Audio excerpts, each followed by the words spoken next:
Welcome to Drive the Daf. Clear, structured explanation of the daily Daf in 20 minutes. You can even follow in the car. Eruvin Daf Pei Hey contains one Mishnah about 3/4 of the way through the Daf. From the beginning of the Daf until the Mishnah is a continuation of the discussion about a Rishus between two other Rishuyos. And when there's relative ease of use by the two Rishuyos that surround the central Rishus, and when they're allowed to use it or not, then the Mishnah starts a new topic, which is the subject of where in a Chatzar one may place a Shitufei Mevois. So we had seen up till now that if you have a Rishus sandwiched between two other Rishuyos, it belongs to the one who has greater ease of using it, the one who could use it easier, as long as it's significant. We had a machlokes between Rav and Shmuel. What if it's not that much of a difference in the ease? One uses by going up, one uses by going down. But everybody had agreed, and it was clear that if it's equal use, then the central Rishus is equally accessible to both on either side. Then the central Rishus is usher unless there's an Erev Chatzeres, because it's considered to be belonging to both of them. It's accessible to the two of them. And without an Erev Chatzeres, it's a shared Rishus, and nobody's allowed to use it. Only if it's more accessible to one than the other do we say that it belongs to that one. Now the Gemara discusses a new concept in this sugya, which is what if it's equally accessible to both of them, but it's equally difficult to both of them, and it's hard for the two of them to use it, and then in that instance it should really belong to nobody, and therefore an Erev Chatzeres is not required, and if somebody wants to use it, he can. It doesn't belong to anyone. So the Gemara brings this concept in. Rav Yehuda quotes Shmuel saying this idea. Rav also holds of this idea. The Gemara will go back and forth a bit in how it plays out l'halacha, and there's going to be a lot of unclarity as to who said what, and who's quoting who saying what. I'll have to track that, because apparently a lot of these halachas weren't said clearly. It's learned from other things that they said. The Gemara will try to see what the sources for these halachas are. So what we see first is that Rav Yehuda, at least in the version we have, quotes Shmuel saying this halacha, but Shmuel adds another thing. Shmuel says that although both Rishuyos are allowed to use it, you do have to make a heker. You do have to make something, some kind of a sign that this is not a classic case of shared Rishuyos, so that we won't get confused with other situations in which there's a shared Rishuyos. What's the case that we're discussing? So Gemara says you have two Chatzeros. Between two Chatzeros is a Mavoi, but it's not a classic Mavoi because nobody has a Chatzer opening onto the Mavoi itself. It has no residence, therefore. It's not considered a usable Rishus. Nobody uses it. But there is a well in the Mavoi. And the people in each Chatzar would like to use the well. Now they can both use it, but it's distant from their Chatzar by at least 4 Tfachim. Therefore, it's difficult for both of them to use. The concept here is that in order to use it, you have to pass through at least 4 Tfachim of airspace to use it. You have to throw your pail, or however you plan to use it. You have to have at least 4 Tfachim to traverse, and it makes it difficult for you to use. Case like that, there's no problem of shared Rishos because it's difficult for both of them. It doesn't belong to either of them. However, Shmuel says you do have to make a heker. At least if you're quoting Shmuel, says you do have to make a heker. Shmuel says your heker is you have to have a protrusion coming out of each wall of Chatzar. And Rav Yehuda himself says, listen, you don't have to have a whole wide protrusion. You just have to have a stick, a reed. That's the heker. So now Abaye spoke to Rav Yosef, and apparently Abaye did not hear that Rav Yehuda had quoted Shmuel on this. And Rav Yehuda said, and he just heard Rav Yehuda say this halacha, and he didn't know who he said in the name of, and so Abaye said to Rav Yosef, it seems to me that this is a quote of Shmuel. Now, Rav Yehuda was a Talmud of both Rav and Shmuel, and Abaye was saying, I think he got it from Shmuel. Because Rav would not hold that you need to have a stick. Rav would say that you don't have to have anything at all. Using the airspace, you don't have to have, if the accessibility to the well is through airspace, Rav says there's no problem whatsoever. He wouldn't say you have to have a stick. He wouldn't say you have to have a heker of any sort. Now, the Gemara asks, where did he see that Shmuel holds that you would have to have something, some kind of a heker? The Gemara will come up with no source for it, and the Gemara will therefore say that that's not really what Abaye said. And then the Gemara will say the source for Rav's halacha. So first of all, Abaye's understanding that Rav Yehuda was quoting Shmuel, who says that you do have to have a hecker. Where do you see that Shmuel requires something? So the case that Shmuel said that Rav Yehuda may have learned this from Shmuel is the case we had at the end of the last daf, where you have a roof of some sort, a platform, and then there's a porch running next to the platform, not all along the entire length. The porch is about mid-height between the platform and the ground, which is Rosh Hashanah. And where the porch ends, the Rosh Hashanah has direct access to the ground. And Shmuel had said that if the people on the porch want to have exclusive use of the porch, they have to have a ladder there to show that it's theirs. Otherwise, the people of Rosh Hashanah are using it in order to adjust their burdens, and therefore it becomes like shared ownership between the people who live there and the Rosh Hashanah people. And therefore you would have to have an Eruv. So Shmuel said that you have to have a ladder there, it has to be a fixed ladder. Now, the Gemara says, well, let's assume that there are obstacles that are set up to keep Rosh Hashanah people from using it, like you usually have. The size of Rosh Hashanah have chifufi. They have things there to block the use. So the only way people could use it is by throwing onto the surface, which means that it's a distance of 4 tfachim, and you have to use it through the air, horizontally, you have to throw onto it. And yet, Shmuel says you still have to have a ladder there. Obviously, Shmuel says you need a hecker of some sorts. So the Gemara says this cannot be a source. This cannot be a proof that Shmuel holds that way, because maybe, like Rav Papa said in the end of the last daf, the Rosh Hashanah people are using this by adjusting their hat or their head cloth, and that's something that's very easy, it's very light, it's very easy to throw, and therefore it wouldn't be considered a difficulty. And that's why Shmuel says you have to have something there. This is even though there's a distance of 4 tvachim from Rosh Hashanah to the platform, but that's not called a difficulty, and therefore this can't be the issue. So the Gemara reverses, and the Gemara says, no, Abaye really was saying, and he understood that Rav Yehuda was saying this over in the name of Shmuel. He wasn't looking for a source. It was originally quoted. He knew that he was saying it over in the name of Shmuel. So now the Gemara says, okay, so this halacha that Rav Yehuda had said that Rav would not hold you have to have a hecker there. You don't have to have a protrusion. You don't have to have a stick. Where do you see that Rav says that? So the Gemara says, okay, let's try to find that. Well, maybe it's the case, which we quoted earlier in the name of Rav, of 2 porches on the side of a building overhanging a body of water, and they made hanging mechitzas. They made like a frame that surrounded an area, a hole 4 tvachim by 4 tvachim wide. The walls that they built were 10 tvachim high, and that halachically considers to extend all the way down to the water and make the water that's below these walls into Rosh Hashanah, and then they're allowed to draw water through that. Now, Rav had said, what's the halacha? So he said, if the 2 porches horizontally are right near each other, so then the hole and the walls that are made for the top of porch is equally used by both the top porch and the bottom porch. Again, the people on the bottom have the right to go up to the top. And therefore, it's usher for either of them to use it without an Eruv, because, right, you have to have an Eruv Chatzeres because both of them have equal access to it. But Rav had said that if the porches are horizontally distant from each other by at least 4 tvachim, so then the porch with 4 amos, then the upper porch has sole use of it, and the lower porch, which is 4 tvachim distant, doesn't count. They can't use it. So what would be the reason for that? Must be that since it's 4 tvachim distant, that doesn't count as use.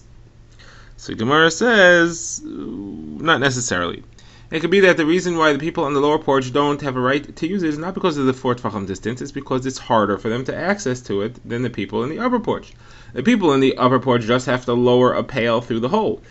The people on the bottom porch have to go lengthwise by 4 tvachim, they have to throw it, they also have to go up and down. There's 3 steps different.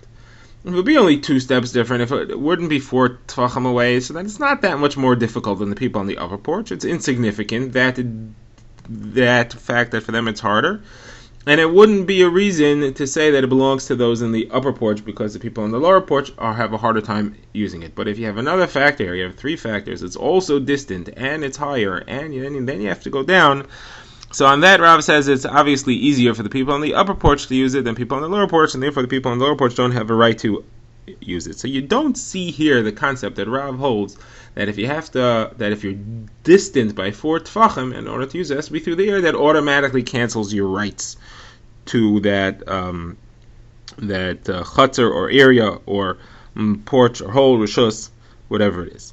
So the Gemara says, okay, I'll bring you another source for this, and this is a slightly complex case. Here you have 2 houses. In between the 2 houses, you have 3 chorvas. A chorva is a ruin of a house, a destroyed house, which people used to use for storage or all kinds of other things. So you have 3 chorvas lined up. The Gemara believes, at least, that they're lined up one near the other. And these 3 are sandwiched between 2 houses. The halacha is that each house is allowed to use the chorva that's near it. It's considered to be belonging only to it and not to the other. And the chorva in between is equidistant, and therefore it's forbidden for both of them to use it. That is a shared zone. So says the Gemara, why would the house be allowed to use the chorva that's near it? Why shouldn't the other house also have rights to it? He could use it also. Don't tell me because it's more distant, because what's a big deal? Rav, we saw earlier, doesn't hold that a difference in the difficulty is that big deal. It has to be a real difference in difficulty. The fact that it's a little further shouldn't be such a difference. So it must be that the reason is because it's 4 tvachim away from him. It's 4 tvachim away from the house at the opposite end, and therefore it's through the air. There's a horizontal distance of 4 tvachim, and that's why that house doesn't have a right to this house and doesn't aser. So the Gemara says, okay, I hear, and the Gemara now quotes another discussion about this case. The Gemara says that Rav Bruna was saying over this ruling of Rav, and Rabbi Elazar bar Rav was there, and Rabbi Elazar was there, and he said to Rav Bruna, your Talmud of Rav, is it true that Rav said this halacha? And he said, yes, it is. So he said, show me where Rav lives. I'd like to go speak to him about it. So he showed him, and he went to speak to him, and he said, did you say this halacha? And he said, yes. And so he said, how can it be? I don't understand. The middle chorva, you said, is forbidden for both of them to use. What could the reason be? Why should the middle one be forbidden for both of them to use? If it's true that something that's distant 4 tfachim isn't considered anybody's rishos, then the middle chorva shouldn't be considered anybody's rishos. And it should be permitted for both of them to use. You shouldn't need an erev chatzeres. It doesn't belong to anybody. Obviously, it must be that you're holding that the middle rishos is under the control of both of them. It is asered by both of them, even though it's distant. You must not hold that there's a difference between how far it is. If that's the case, so then why should the outer rishos belong to only one of them? The outer rishos, meaning the 2 chorvas on the sides, the left chorva and the right chorva, should be shaykh to both houses, and therefore that should be forbidden also. The fact that it's distant from one shouldn't be a problem. However, you're saying now that distance doesn't make a difference. That's why the middle one is forbidden to both of them. So the Rav answering him, you got the case wrong. It's not that the 3 chorvas are lined up one near the other. They're set up sort of like a triangle.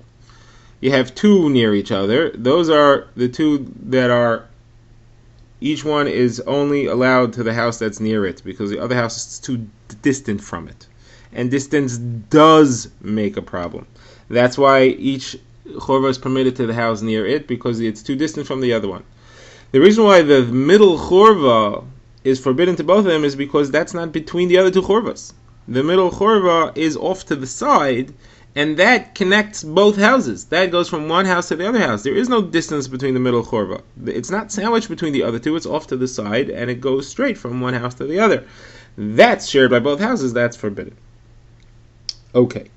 The Gemara now wants to say that this halacha doesn't fit with Rav Dimi. This entire halacha, that space, that if you're too far away from a rishos, you don't aser it. The only way to access it is by throwing through the air. That doesn't fit with Rav Dimi. Rav Dimi quoted Rav Yochanan, who said that if you have a makam petur, an area which is not a rishos, it's 10 tvachim high or 10 tvachim low, but it's not 4x4, and this makam petur is between Rishos Harabim and Rishos Hayachid, so it has equal rules to both Rishos Harabim and Rishos Hayachid. Rishos Harabim people are allowed to use it. Rishos Hayachid people are allowed to use it. You just can't pass from Rishos Harabim to Rishos Hayachid with a short stop off in this rishos, because that looks like carrying from one to the other. Now, a makam petur is not a rishos. Too small. Since it's not a rishos, it's airspace. So if it's airspace, then it should have this halacha of using something through the air. That being the case, it's like using it in the air, and you can't say, how could we say that Rosh Hashanah and Rosh Hashanah are both allowed to use it without a hecker of some sort? Shmuel should say you have to have a hecker, you have to have a sign here. It's the same thing, it's using it through the air.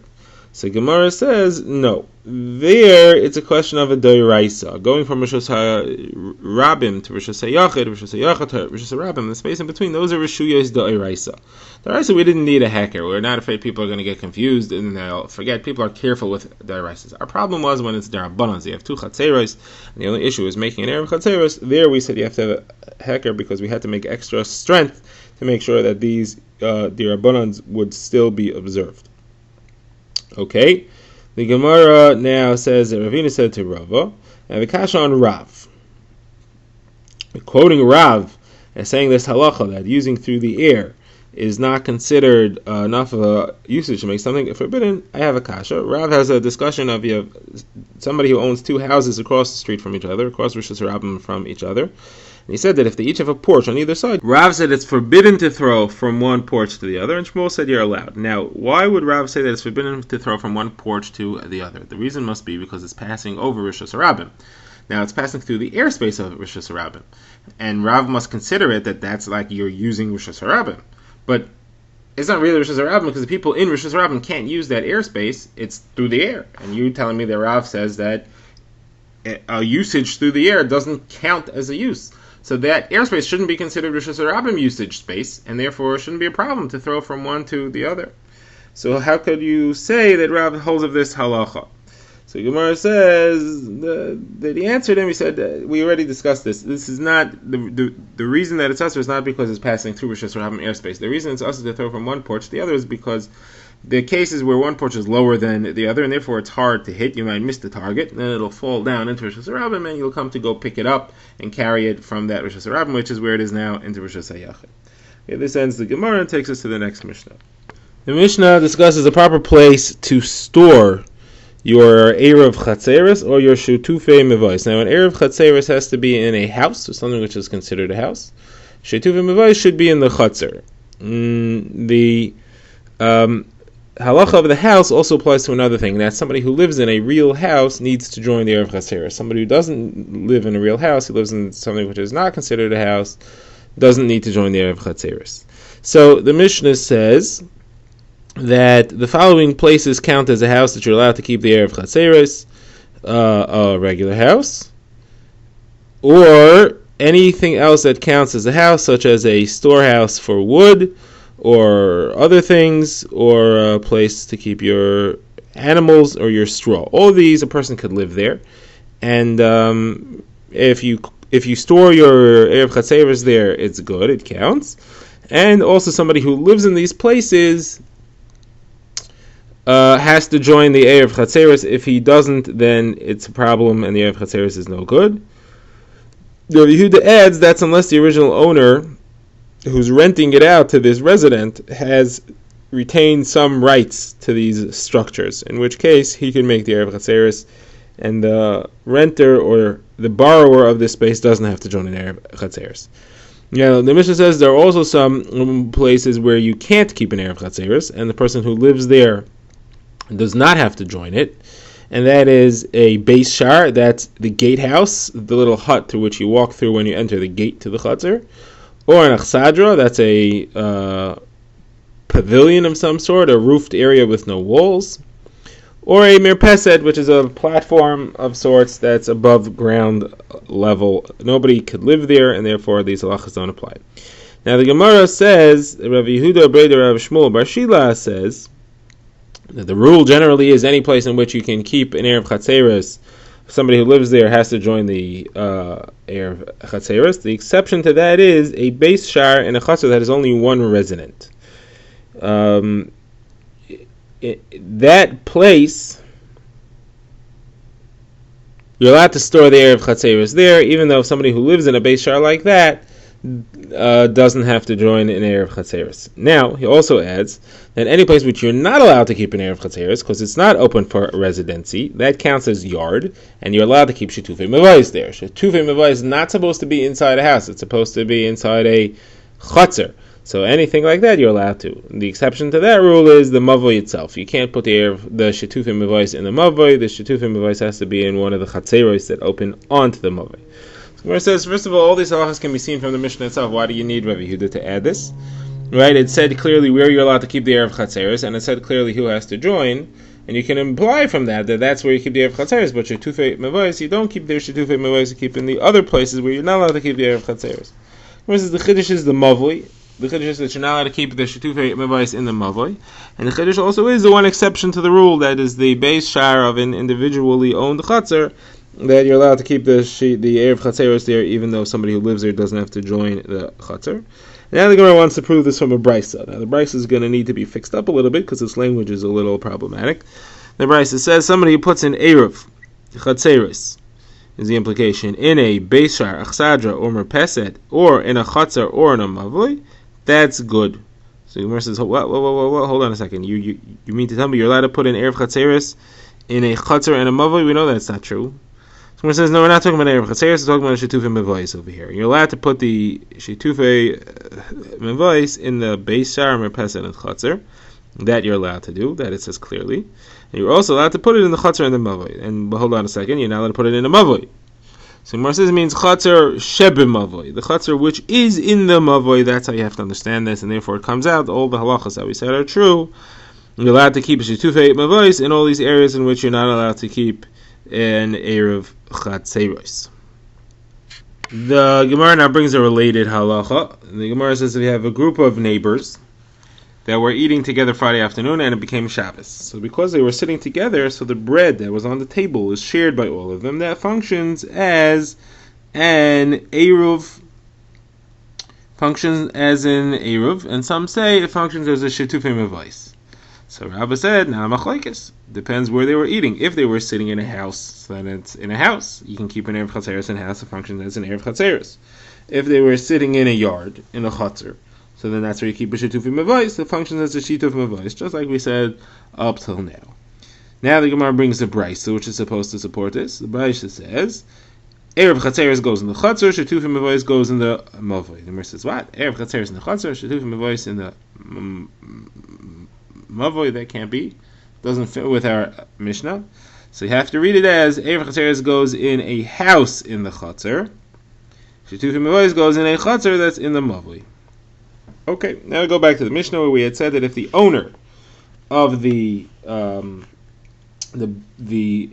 area, the barn or the storage house that is being rented or lent to a resident, if the owner still has rights to keep things there, then the person who's living there doesn't have to join the Erev Chatzeros because the owner still has rights. So Gemara says, what is that? What's an example of those kind of rights in somebody else's, in the space that you lent or rented to somebody else? Where it says it's like a man by the name of Ben Bunyas. Ben Bunyas was a very rich man. He had many storehouses in his chutzner, and he had a lot of things, a lot of kalim. He used to rent out the storehouses, but he would keep some of his stuff in all these storehouses, so that's a good example of this halacha. The Gemara now brings a story about Ben Bunyas. The Gemara says he once came to Rabbi Yehuda Hanasi, and Rabbi Yehuda Hanasi was mechaber him because of his wealth, and he said, make place for Ben Meya Mana, he who has 100 mana, which is 10,000 zuz. And then the next person came and he said, make place for the one who has 200 mana, the one who has 20,000 zuz. The Gemara says, Rabbi Shmuel said to him, don't you know that Ben Bunais, his father, owns 1,000 ships in the sea and 1,000 cities on dry land? So he's much wealthier than this other guy. Why were you mechabed him less than this other guy? So the Gemara said, Rebbe answered and he said, listen, I thought he wasn't so rich like you're saying because he's not dressed so well.